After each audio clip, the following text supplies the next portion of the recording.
Republik Kepulauan Marshall memiliki sejarah panjang imperialisme asing. Kepulauan Marshall pertama dijajah oleh Spanyol, kemudian Jerman, Inggris, dan diserbu Jepang pada Perang Dunia I. Kemudian setelah Perang Dunia I, Kepulauan Marshall direbut oleh Amerika Serikat. Kepulauan Marshall bersama dengan Republik Palau, Kepulauan Mariana Utara, dan Negara Federasi Mikronesia ditempatkan di bawah administrasi Angkatan Laut Amerika Serikat sebagai wilayah perwakilan Kepulauan Pasifik. Kepulauan Marshall terletak di Samudra Pasifik bagian barat. Karena lokasinya yang tidak mudah dikunjungi, hanya sekitar 6.000 orang yang datang ke Kepulauan Marshall setiap tahunnya.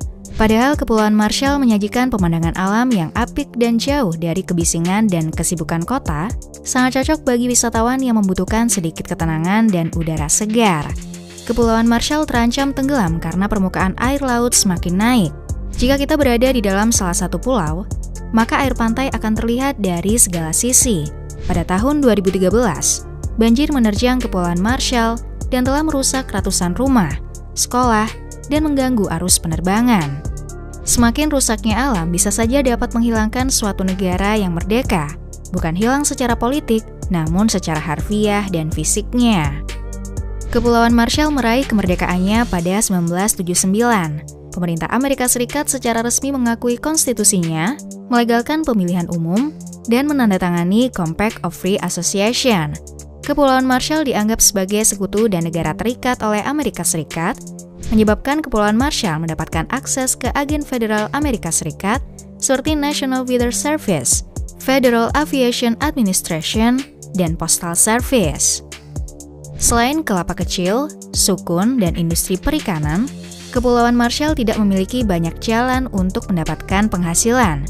Masyarakat Kepulauan Marshall harus lebih kreatif untuk dapat setidaknya bertahan hidup selain bergantung pada sumber daya alamnya.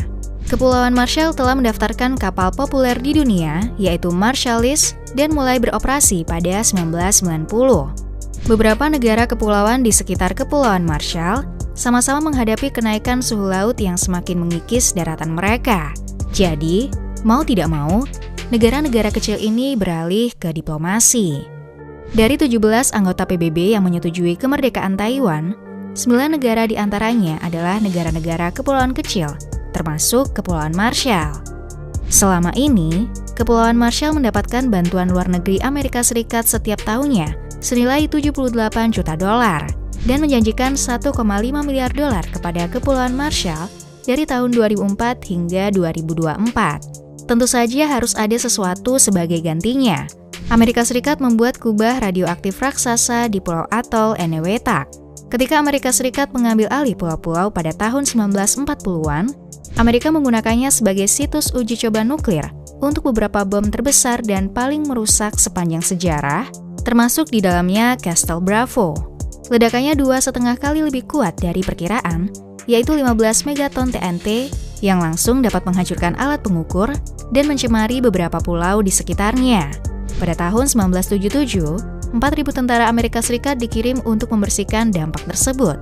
Selama 3 tahun, telah mengumpulkan 73.000 meter kubik tanah dan 400 bongkahan plutonium-239 dan sebuah isotop yang memiliki waktu paruh radioaktif selama 24.000 tahun. Temuan bahan berbahaya itu kemudian dikubur dalam lubang hasil ledakan dan ditutupi dengan kubah berbentuk UFO setinggi 100 meter. Ini merupakan tindakan sementara karena menurut Departemen Energi Amerika Serikat sudah mulai bocor dan mencemari pantai dan laut di Kepulauan Marshall. Sebagai imbalan atas pembayarannya, Amerika terus mengoperasikan situs uji pertahanan rudal balistik Ronald Reagan. Angkatan Darat Amerika Serikat telah memberikan banyak kesempatan kerja bagi penduduk Kepulauan Marshall. Lokasinya juga yang mendekati Khatulistiwa, membuat SpaceX meluncurkan roketnya di kepulauan ini. Kepulauan Marshall agaknya akan dipaksa menghadapi kenaikan permukaan laut karena telah mempengaruhi operasi militer Amerika Serikat. Sebuah gambar menunjukkan bahwa 6 pulau di Kepulauan Marshall telah hilang dari rentang waktu 2007 hingga 2014. 3 opsi yang perlu dilakukan oleh negara kepulauan kecil di Samudra Pasifik ini adalah mitigasi, inovasi, atau relokasi. Jika tanah menghilang, solusi yang jelas adalah pendekatan yang dilakukan Tiongkok dan Dubai, yaitu menambah lebih banyak tanah. Hambatan dan dermaga juga bisa meredam hempasan ombak yang datang, namun memerlukan biaya yang tidak sedikit dan membahayakan kehidupan laut. Terlebih lokasi pulau-pulau ini tidak saling berdekatan, informasi tidak mudah tersebar dengan luas, sehingga untuk saling menyadarkan akan pentingnya menjaga kelestarian di kepulauan ini akan sedikit sulit. Opsi lain yaitu inovasi. Tidak penting seberapa anehnya inovasi yang diusulkan, yang terpenting adalah mendapatkan penghasilan untuk negara dan mendapat perhatian dunia. Pada tahun 2018, Kepulauan Marshall menandatangani Undang-Undang Mata Uang Berdaulat yang menciptakan cryptocurrency nasionalnya sendiri. Jika berhasil, Kepulauan Marshall dapat memiliki kendali sendiri atas ekonominya dan memiliki dana baru untuk inovasi lain. Ide lain yang diusulkan oleh Wali Kota Ron Jalap Atoll adalah untuk membangun The Next Hong Kong, sebuah daerah administrasi khusus di tengah Samudra Pasifik. Idenya adalah untuk menggunakan hubungan khusus Pulau Marshall dengan Amerika Serikat untuk menciptakan pajak dan jalur daratan, seperti status Hong Kong dan Tiongkok. Negara-negara kepulauan juga menyiapkan resiko terburuk dengan melakukan relokasi. Pada tahun 2014, Kiribati membeli sebidang tanah seluas 20 km persegi dari Gereja Inggris di Fiji. Sementara itu, Pulau Marshall memiliki pelarian yang lebih mudah. Sebagai bagian dari perjanjiannya dengan Amerika Serikat, penduduk Pulau Marshall diperbolehkan tinggal, belajar, dan bekerja di Amerika tanpa visa.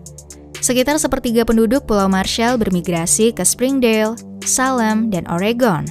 Status penduduk Pulau Marshall di daratan Amerika Serikat adalah non-imigran permanen, yang membuat penduduk pulau tidak memiliki akses untuk beberapa layanan federal seperti Medicaid.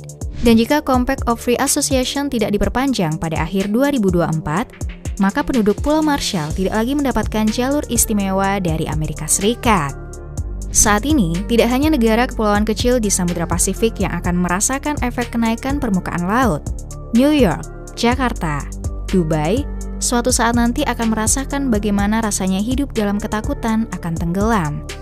Dunia sedang memasuki masa kepanikan karena perubahan iklim, tetapi akan berubah menjadi sebuah penerimaan dan menghadapi resikonya. Ketika militer Amerika Serikat tiba di Pulau Marshall tahun 1946 dan meminta penduduk untuk menyerahkan rumah mereka dengan alasan untuk kebaikan bersama, pemimpin Pulau Marshall saat itu berkata, "Semuanya ada di tangan Tuhan," yang tercetak jelas di bendera Bikini Atoll. Sekarang masa depan ada di tangan kita. Perubahan dan perbaikan perlu segera direalisasikan sebelum semuanya terlambat.